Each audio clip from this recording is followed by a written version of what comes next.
Welcome back to Aviva Premiership Rugby for the weekend.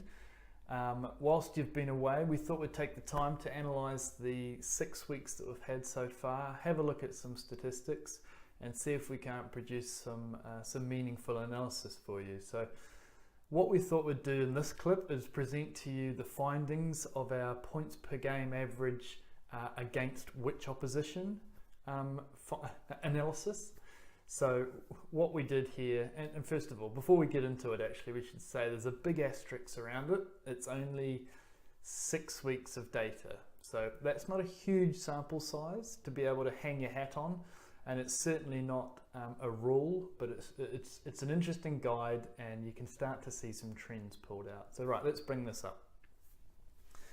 So the way that you look at this analysis here is you've got all of the teams along the top, all of the away teams, all of the opposition teams at the top, and the positions down the left. So we've also then split the teams and the opposition by home and away split, and how well they perform at home and how well they are away. So how you read this table is, if you look at the first one, so if you look at Bath away, for instance, so if your fly half plays Bath whilst Bath are away, they score on average 5.8 points.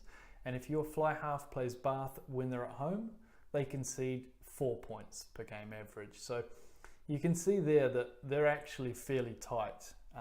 They're fairly good defence in terms of conceding fantasy points per game. Overall, there's not a hell of a lot of a difference between a home and away split, and actually that's pretty good average all up. Looking at the colour coding in there, we thought we'd go a little bit deeper into it and try and find what the nightmare matchup is and what the best matchup is for each position. So just looking at the fly half position again, the worst matchup that you can have is if your fly half plays Bath when Bath are at home at the Rec. And conversely, if your fly half is playing Worcester when Worcester are away, they on average concede 23.1 points. So that's a pretty good split.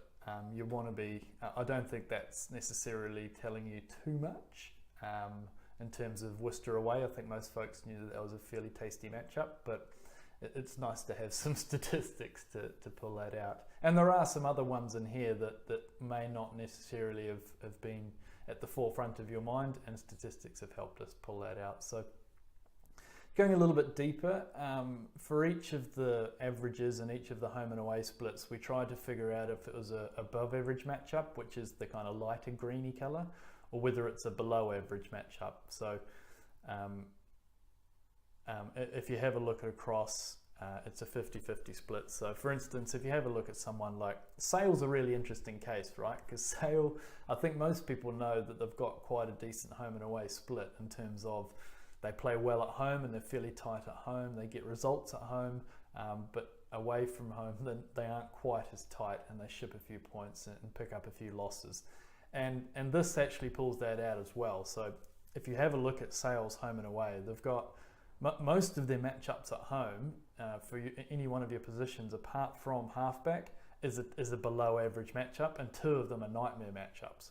Whereas if you played Sale away, all of them are above average matchups, apart from your loose forward. So it's interesting to see quite a big difference there. Another interesting one, I guess, is highlighting Harlequins' start to the season. You can see their away splits. If you're playing Harlequins when Harlequins away, you can pretty much start everybody, all the positions. There's no real danger or red alert there. Whereas if you're playing Harlequins at home, apart from fly half and outside back, they're a lot tighter. So that also does highlight how well Harlequins have started and a little bit slow to it. I guess there's no surprises here as well when you look at the monsters that are Saracens. They're very, very tight. All of their matchups are below average. If your player is coming up against Saracens, you might want to consider looking elsewhere. Looking at Saracens though, there is only one nightmare matchup. They're all below average, but there's only one nightmare matchup. I won't get into this too much now. There's a lot of detail in here. So if you do want this, and you'd like to get a hold of this so that you can use it as a guide, and we should put a big asterisk around that. It's such a small sample size. 6 game weeks isn't enough to pull out and make a definitive decision based on this, but use it as a guide. And we'll try and update this when we get a next breather around about the Christmas period, when we've got another 6 weeks under our belt, and that time you've played half the matchups. You'll have a much better view. Now again, it is a home and away split depending on who you're playing, but you'll have a much better view and a much higher sample size to be able to a bit more definitively say what is a bad and a good matchup. But yeah, as I say, if you want to get your hands on this, then just like the post, and we'll send it through to you. So thanks for tuning in. Don't forget to set your lineup this Friday. We've got Aviva Premiership Rugby back in action. Ta-ta for now.